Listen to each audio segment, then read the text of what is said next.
Tesla's newest baby with the big flappy doors on the back, and we have a lovely cabin in here and a huge glass roof above my head. It's easy to get distracted from it being just a car, because it's not really just a car. I'm kind of in the future of cars. To say that this is the real future of what we want to do, I get it. I can see why electric cars have to be here. And this is the pinnacle.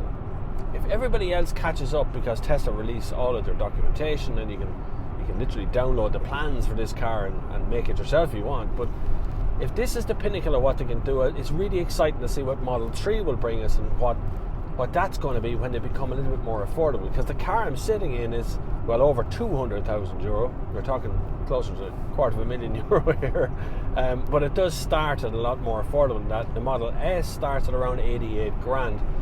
Hopefully Model 3 will come and kind of set a benchmark where it'll start to compete with the lower end stuff as well and give us all a chance at that Tesla experience.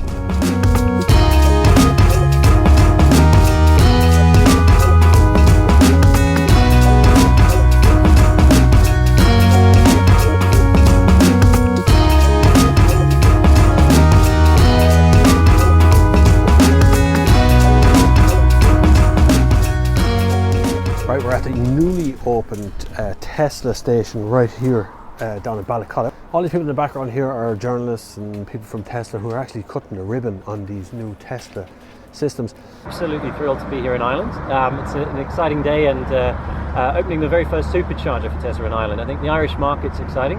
We have a fantastic charging infrastructure already in place, some great incentives, and now we have some beautiful cars to take advantage of all of that.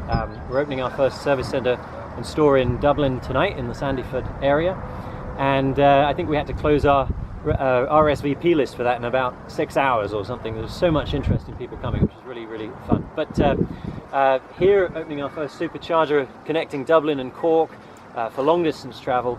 Absolutely thrilled to be doing it, and a huge thank you to our partners. So Gordon and the team at Topaz, ESB, that have helped us traffic infrastructure Ireland, and then Kieran and Donald from Threefold that helped us construct this location as well. So this is a really significant group effort, but Tesla's mission is to accelerate the world's transition to sustainable transport and energy, and in this combination of fully electric vehicles, sustainable energy powered superchargers, I think we're bringing that to life. So we should probably use these phenomenally Trumpian scissors to cut, and maybe I could invite Gordon. Would you cut this for us?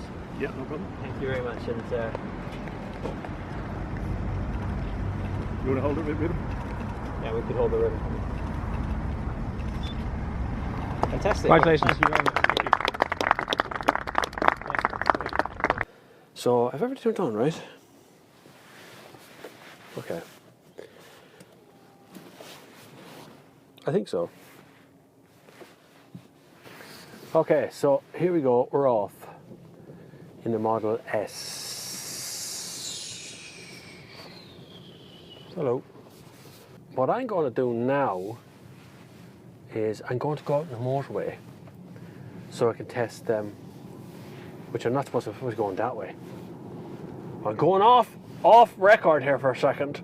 We're going to go down as far. We're going to go down the motorway to Cork, towards the Cork direction, because I want to test. I have a good range left. I want to test the automated driving system. So this is much quieter than the X. The X I found to be quite loud when you're driving along. It's nice. It's nice. It's lovely, but I'm not too sure whether it's something I want to be.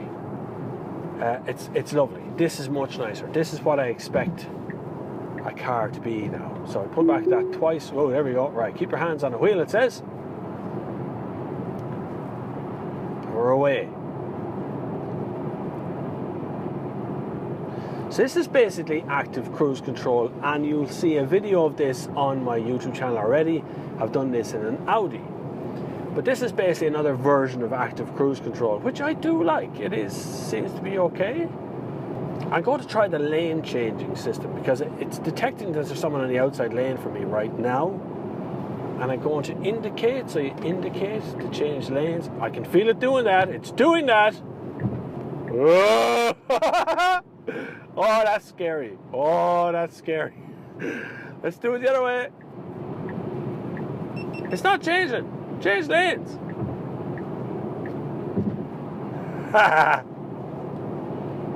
That's pretty neat. Now it says to keep your hands on the wheel, but I really do feel that it's just doing that on its own. So let me take away the Tesla thing. So I'm looking at this massive screen down the center. I get it, it's a big screen, everything's gorgeous, up beautiful. The little pulse system there tells me how I'm behaving on the road, and I am sitting in a Model S, and it's a beautiful drive, and I get it all. Would I buy one? That's the thing. It's so hard to tell from like just a day or a couple of hours in the car as to whether I could live with it. But let's do the mathematics for a minute. So I spent 88 grand, we'll say 95 grand, a couple of options here and there, on a Model S, right? What am I getting? A 5-seat, kind of a sports car, full electric car, all these iPads and things, these are all standard stuff. I get automated updates, I get at least 500 kilometers worth of fuel in this car. It's all electric. Now, Tesla have a different method. So a car dealership normally wants to sell you a car, and then they want to change it in 3 years or 5 years. They give you a PCP, guaranteed minimum value. There's PCP on this as well, by the way. I think it's about 700 and something a month. What happens then? What's next? Like, well, Tesla don't actually want you to sell this car. If you're going to buy one, they want you to keep one. They want you to buy it, keep it, and control it, and use it, and be happy with it. Now, that's a very different prospect than what a car company wants you to do, which is buy a car and, buy another car in 8 years. Will this car be worth that? And if you decide in 4 years' time you bought a Tesla, you spent 95 grand on it, you go into a dealership, you go, I don't want another Tesla, it was lovely and all, but I'd rather drive a Mercedes or an Audi or whatever. What's it going to be worth then? What's it going to be worth in an Audi dealership? Will they want it off me, or what's going to happen next? That's a kind of a tricky one. I'm going to overtake a truck. Wait to overtake something. Here we go. Right. Okay. So we have the car. It's going up behind the truck now. It sees the truck. Yeah, we're slowing down. So we're going to indicate, and it's changing lanes for me. It's changing lanes. Okay. We're going to overtake the truck. I keep my hands near the steering wheel here. Very near the steering wheel. So we've overtaken the truck. Now we're going to indicate. And it's changing lanes again. So we can go into settings here, which is a lot of settings in this car. Displays, no driving, comfort, have sport, that, regenerative, range mode, off, traction control. This one doesn't have ludicrous mode. Oh, they did have ludicrous mode in the X one, not in this one. Trips, look at all that. So much data. I'm heading for Brook Lodge, which is a long way away from here. So I'm going to have to go down another 5 odd kilometers here and do a U-turn and come back up the other side, which is kind of cool. I love the idea of saving the environment, driving something that's engaging and fun to drive, and it has been so far. There is some jittery points. Automotive engineering needs to come into this car at some point or another, but I still love the experience being behind the wheel of this. And I get why people would buy one. When the Model 3 comes out, now can they make the step from going from an 88,000 euro car to a 40,000 euro car? How do you do that? Get rid of all of this stuff, get rid of everything that made it Tesla, put in more Mercedes switchgear, which is what's in this? I don't know. But they have to do it. Because to get me to drive this car, either I'm going to have to save a lot of money and try and spend all that money on driving the car, whatever I save on fuel, which I will save money on fuel, and try and get into this car, or they're going to have to come up with a cheaper car.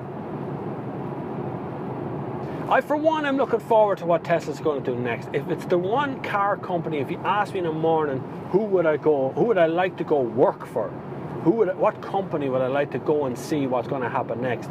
It would probably be Tesla. Because I think that the employees seem very involved in what's happening, and not from a sales perspective, maybe the employees up the chain seem very involved in what's happening, and they're very aware of what's going on, and Elon Musk seems to be opening his doors in that respect to talk to people about that kind of thing. Yeah, I'll steer, thanks Tesla. You're good, but I'll steer. Now you must know that I'm getting off here somewhere, right? It's not slowing down though. That just kept 120 out. Whoa! Look at the way the screen goes. That's gas now.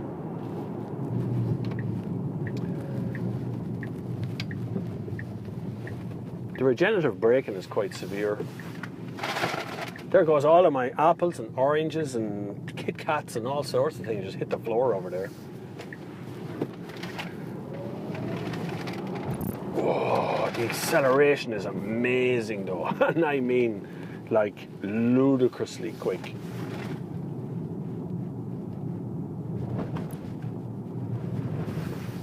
It handles the road nicely. Let's test our 100 to 120 speed. There we go. So down to 100 now. Change lanes. There's a truck down in front of me. Okay, floor it. Holy moly! That's the pressure that comes on. And this isn't even the ludicrous one. This is really cool. I've been driving on the back roads here for quite some time, and although some parts of the suspension and chassis don't quite get the road, I have a feeling that they didn't quite finish the suspension for the UK and Ireland, or maybe it's still kind of under development, that they could do a little bit more with it, but the S certainly handles a lot better than the X. It is a properly fun car to drive. It brings driving back to its basics, and yet we're looking at the future, and that's the hard part to wrap your head around.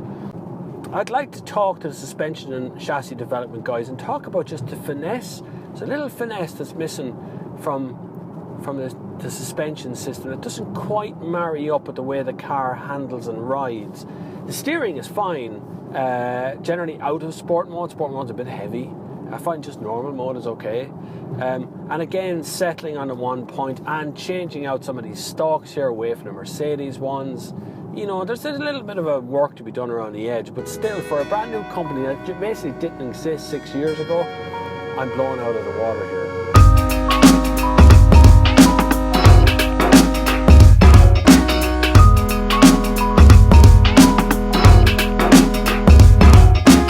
Quick sum up, and I'm back outside Tesla here again in Dublin. And I've driven up in ludicrous mode. I've used the automated driving system. It's brilliant. I can't recommend it enough. It makes a lot of sense, but it won't make sense to most people for the next 5 or 6 years. But in 5 or 6 years' time, they'll all be selling cars like this and doing this kind of thing. It will happen. They will cherry pick the bits out of it that suits them. Would I buy one? Yeah. A 90D model that has automated driving, I wouldn't worry about ludicrous mode. Ludicrous mode isn't true. It's not that much more faster than the ordinary mode. It's just crazy. Model S, please. One of them. Okay, that's my summation of Tesla for the day. Until the next time, see you on the far side.